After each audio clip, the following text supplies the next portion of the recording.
Pozdrav svima. Ja sam Tetka iz Kanade. Danas sam pomislila da bi vam možda zgodna tema bila za ispričati kako smo kupili našu kuću u Calgaryju, kako je to sve izgledalo i naposljetku kako je izgledala kuća. Jer smo prije 2 videa pričali o životu u stanu, o kupovini stana i o životu u stambenoj zgradi. Ako vas zanima, ostanite sa mnom.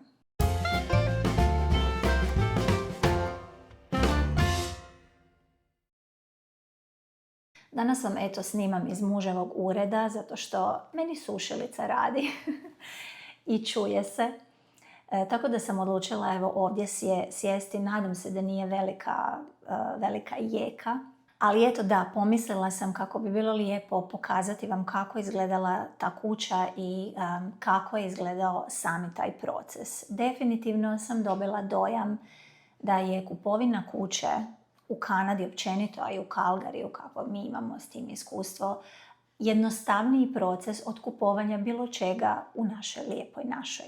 Kao što sam možda već prethodno negdje rekla, i oprostite što govorim znam, neki su mi prigovorili, nisam prepotentna ni ništa, nego jednostavno kada pričate stvari iz glave i kako vam dolaze, jednostavno to mi je poštapalica, a ne mogu je uvijek isjeći iz videa, ali trudit ću se da toga ima manje. Dakle, kao što sam prethodno već davno rekla, mi smo, prije nego što sada živimo u Viktoriji, odnosno u Langfordu. Nekad ću reći Viktorija, nekad Langford, zato što Langford zapravo spada pod Viktoriju i vi možete napisati u adresi i Viktorija i Langford. Sve je tu po tom postal kodu, poštanskom broju, tako da oni znaju kamo ide pošta. Uglavnom, prije smo živjeli u Viktoriji i živjeli smo neke 3 godine. Odlučili smo se zapravo odseliti u Calgary iz jednog jednostavnog razloga. Mi smo dugoročno planirali kupiti kuću, ali znali smo da u Viktoriji i ovdje nismo zapravo bili financijski dobro potkovani da bismo kupili ovdje kuću. I kada smo gledali naravno neke druge provincije, osim Ontarija, naravno svuda je bilo jeftinije nego u Ontariju i BC-u. I kada smo pogledali Calgary, iako sam se ja jako dugo bojala ići u te unutrašnje provincije zbog vremena, odlučili smo si dati šansu probati, jer imali smo još nekih godinu dana do državljanstva i rekli smo ako nam se ne bude sviđalo, možemo nakon dobivanja državljanstva otići kući. Ali primarni cilj je zapravo bio kupiti nešto dugoročno i tamo u Calgary, u Alberti, u mnogim drugim provincijama u Kanadi su nekretnine bile puno jeftinije nego ovdje u BC-u. Tako da smo odlučili probati našu sreću u Alberti, to jest u Calgaryju. Naravno, nismo odmah tamo kupovali. Prvo smo iznajmili, živjeli smo u townhouse-u, vrlo sličnom kao što bi ovaj prethodni u kojem smo također živjeli. I onda smo polako počeli tražiti. Tetkovi prijatelji iz posla savjetovali su nas, ovi koji su živjeli u Calgaryju, savjetovali su nas o nekakvim neighborhoodima koji su ovako poželjni za obiteljski život, za obitelji koje imaju djecu. I to sad mogu reći, odlučili smo se za West Springs i mi smo tamo živjeli u West Springsu, tako se zove susjedstvo. Budući da nam je sin počeo tamo ići u školu, nismo ga željeli previše premještati i nekoliko susjedstva tamo, u biti djeca iz tih susjedstva su išli u tu istu školu i odlučili smo se, ako budemo tražili nešto, da ćemo tražiti ne automatski u West Springsu, ali tamo je recimo Cougar Ridge, Coach Hill, Aspen i tako neka susjedstva koja također su vrlo blizu te škole i odlučili smo zapravo tamo se nastaniti. Uglavnom, neko vrijeme smo živjeli u tom iznajmljenom, odnosno unajmljenom townhouse-u, ali smo polako počeli gledati svoje kuće. Pogledali smo, odnosno kako je to sve krenulo, naravno morali smo biti pre-approvani da vidimo do kojeg budžeta možemo tražiti kuće. Naš budžet bio je, mislim da je 800.000 tada bio, ali mi nismo željeli se toliko rastegnuti i rekli smo da bismo svi potražili kuću u recimo okviru do 600.000, ja mislim da je bilo 600.000. Uglavnom, taj naš, mislim da je on bio mortgage broker, također Hrvat, ali ona živi, mislim da je i rođen čak u Kanadi. On nam je preporučio za real estate agenta, također Hrvaticu, Željku, koja je super žena, ona je rođena u Kanadi, ali je odlična žena i odlični real estate agent. Nismo nužno tražili Hrvate, ali eto tako je ispalo, jel? Uglavnom, ona nas je odmah uključila u tu internetsku stranicu kao što ovdje imamo One Home. Tamo je bio taj Matrix, mislim da se Matrix zvao, tetak bi vam to bolje mogao objasniti. Gdje zapravo ona svakodnevno šalje recimo kuće po nekim našim kriterijima, kao i ovdje, jel, što smo dobili od našeg real estate agenta Marka. I mi smo svakodnevno dobivali kuće i stavljali srce, ali koje nam se sviđaju po nekim našim uvjetima. Nismo baš imali nekih pretjeranih uvjeta, jel sad ne mora biti super luksuzna ili nešto, ali uvjet je bio da bude negdje u okruženju sinove škole. Poželjno je bilo da ima 3 sobe, jednu za nas, jednu za sina i jednu kao radnu, jer muž je već tada radio od kuće, to je bilo 2021. Poželjno bi bilo da smo imali kamin i dobili smo ga na kraju jer obožavamo tako da ima kamin, ali da i nije imala, ok je bilo. Uglavnom, pogledali smo pa ne znam, nisam sad sigurna, ali recimo 5-6 kuća u to vrijeme i sve su one bile divne, krasne. Samo jednostavno neke stvari koje su onako, bilo je ili preveliko dvorište, što nam nije trebalo toliko veliko dvorište ili prevelika kvadratura. Mi nismo tražili neku veliku kuću, sobe ne moraju biti super velike. Uglavnom, našli smo, teta Željka nas je vodila do tih kuća i našli smo tu jednu kuću koja je zapravo bila pending, što znači da je već ju je neko rezervirao. Na našu žalost, ona nam je bila najdraža i najljepša i na našu žalost bila je već pending i za to vrijeme smo u okruženju gledali i neke druge kuće. U međuvremenu, čisto da ju vidimo jer imamo pravo na to, naša agentica nas je odvela u tu kuću koja nam je najviše sjela i bolje da ju nisam vidjela jer još mi je ljepša bila uživo. Dakle, bila je prazna, imala je 3 sobe plus sređeni basement sa dnevnom sobom i sa spavačom sobom. Imala je basement imao punu kupaonicu. Zatim gore je taj glavni kao kat. On je imao dnevnu sobu, kuhinju, imao je laundry room i polu WC. I gore su bile 3 sobe sa punim WC-em. I ono što je najljepše bilo, imala je kamin, nije baš najljepše, ali super je došlo, što je imala kamin, imala je dvorište sa onako dekom, to je kao terasa bila, drvena, u dvorištu je bila jedna onako shed, kao neka spravarnica, ajmo reći tako, neko spremište, imala je front garaž, kao tu prednju garažu.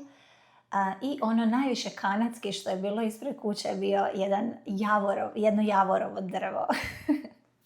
Uglavnom, nakon te kuće vidjeli smo još neke kuće, neki townhouse i u istom naselju još jednu veću kuću i skuplju naravno, ali meni je nekako srce sjelo na toj i na svu sreću kupac koji je bio rezervirao je odustao iz ne znam kojih razloga.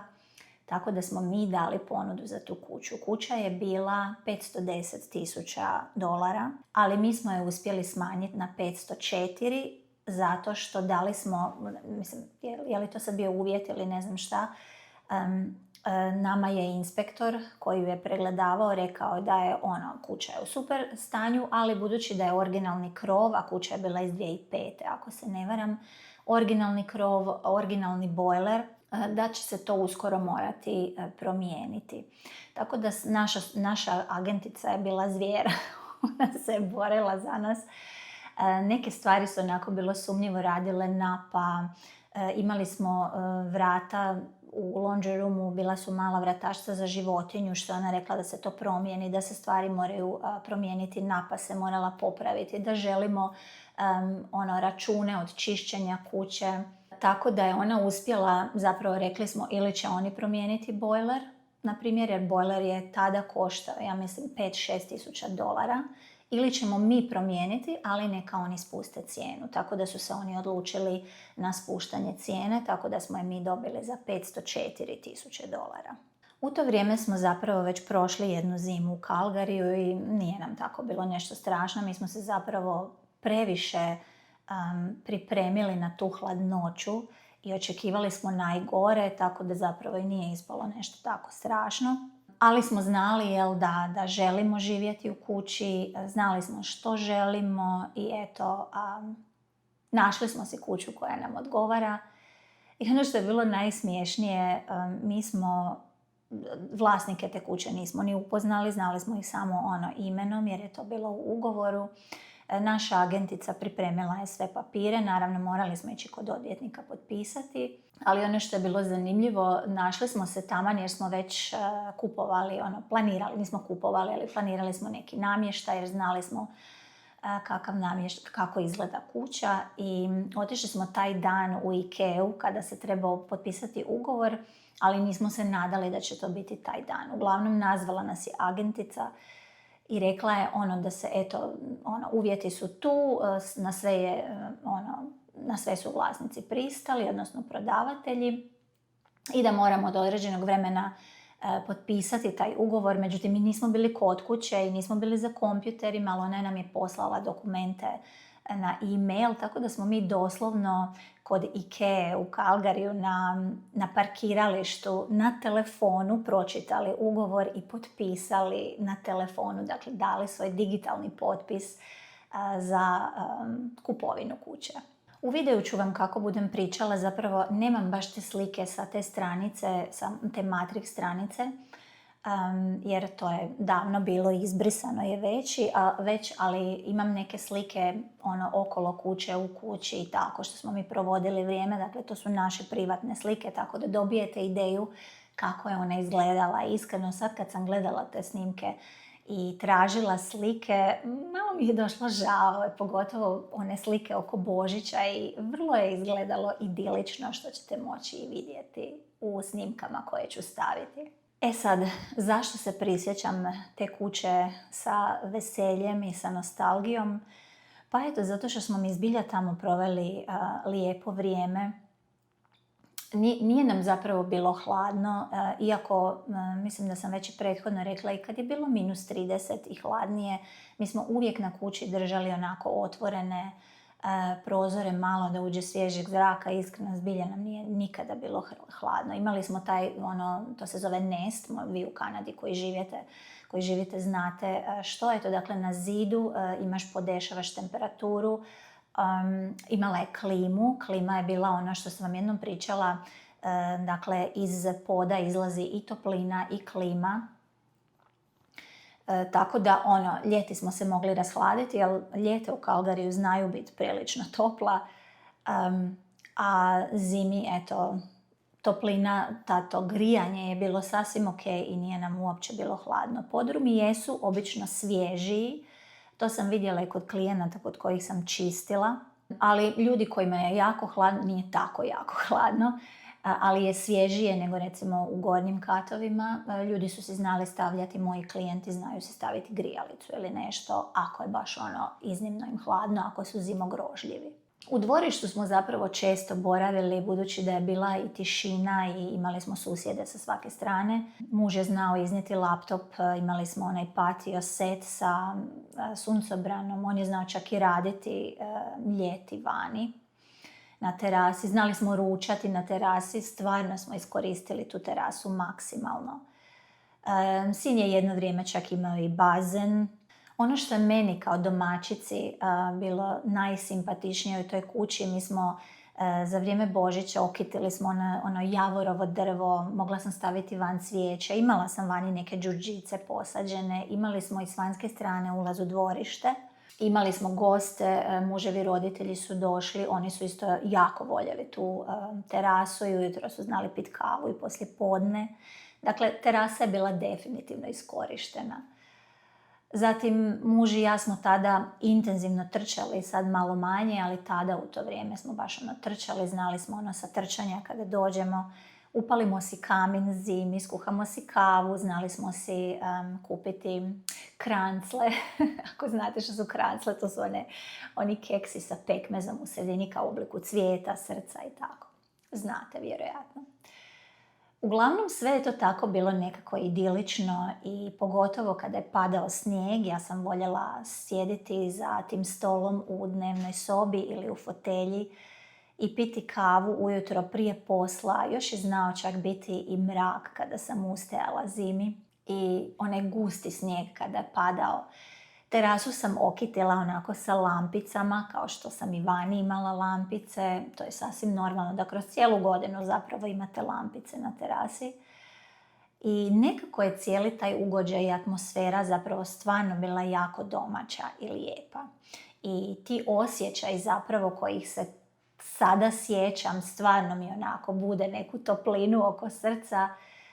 Sin nam je još tada bio mali i znao se onako spuštati niz stepenice na stomaku. Mislim, on je bio malo prilično divlji. Tako da, onako, stvarno ti osjećaj kada se sada sjetim, stvarno onako bude lijepe uspomene u toj kući. Tada sam zapravo, bilo je vrlo praktično jer tada sam zapravo ja radila svoj house cleaning posao. I imali smo dolje laundry room, posebna je bila onako prostorija sa perilicom i sušilicom i zapravo to je bio moj prostor, bio je dovoljno velik, imali smo i neke police, ormarići police i dovoljno je bio velik gdje sam ja zapravo mogla stavljati svoje stvari, a imala sam mopove, krpe, u tom ormariću sam držala sva ta sredstva za čišćenje, bočice i sve ono što mi je trebalo. Tako da je taj laundry dio kuće bio vrlo praktičan za nekoga kao ja koji se bavio house cleaning biznisom. S prednje strane, spomenula sam već, bila je garaža, to je bila dupla garaža. Bilo je praktično to što zapravo bila je naravno na daljinski, ali vi ste mogli iz garaže ući u kuću i iz kuće u garažu, tako da zimi, kada je bilo jako hladno, pospremite auto, ujutro ako trebate ići na posao, opet iz kuće ulazite u garažu, vrlo praktične stvari. Mislim, to nije ništa novo, ali za podneblje takvo kakvo je bilo u Calgaryju, vrlo praktično i ne morate izlaziti van ukoliko je vani jako hladno. Naselje u kojem je ta kuća bila, svi oni koji žive u Calgaryju možda i znaju, možda neki tamo žive pa ih nismo upoznali, zvalo se Cougar Ridge. To je bilo vrlo blizu zapravo sinove škole. Mislim, nije bilo vrlo blizu, ali sin je mogao, ako želio pješke, malo dalje, ali recimo 2 kilometra je bilo, ali kada naučite živjeti u tom velikom prostoru, nije vam toliko teško hodati toliko. Ja sam ga nekad vozila, nekada je išao autobusom jer djeca do 12 godina su imali i besplatan gradski prijevoz. Stanica nam nije bila daleko, tako da je mogao i autobusom ići. Susjedstvo je bilo onako, nije tu bilo sad nekog velikog prometa, tu su ulazili ljudi koji su živjeli, dostave naravno, nekakvi truckovi, pick-upovi koji su odrađivali nekakav biznis svoj, ali imali su nekakvu uslugu za pružiti, ali nije bilo prometa, dakle sve onako bilo nekako mrežasto, neke onako slijepe ulice, pa onda idete u krug, tako da nije bilo glasno. Istina, susjedi se ne znaju baš pretjerano, ali ja sam nekako nastojala upoznati svoje susjede. S jedne strane su nam živjeli jedan stariji bračni par, a s druge strane su živjeli obitelj sa 3 djece koji su zapravo vrlo brzo su nas i oni željeli upoznati, pa su sjeli van, mi smo im prišli, upoznali se. Ja sam u nekoliko navrata ispekla naše neke kolače, pa sam im ponudila i oni su nam zapravo, oni su bili razočarani kada smo mi odlučili otići i prodati kuću. Mislim, shvaćali su i oni su kasnije, također čuli smo da su prodali svoju kuću. Ali napisali su nam malu porukicu, ispekli kolače kao cupcake i poslali su nam kao farewell gift, poklon, jer su bili zapravo vrlo razočarani što mi odlazimo, jer su jednom prilikom su čak rekli da vole upoznati svoje susjede, budući da i oni imaju djecu i bili su Kanađani. Jedni i drugi su nam bili Kanađani. Moj sin je u podrumu, kupili smo mu kao mali set bubnjeva, jer je on, željeli smo da nauči svirati neki instrument i pitali smo ih da li čuju. I oni su imali podrum i rekli su da nema problema, ništa ne čuju. Tako da, pokušali smo jednostavno imati taj nekakav dobrosusjedski odnos s njima.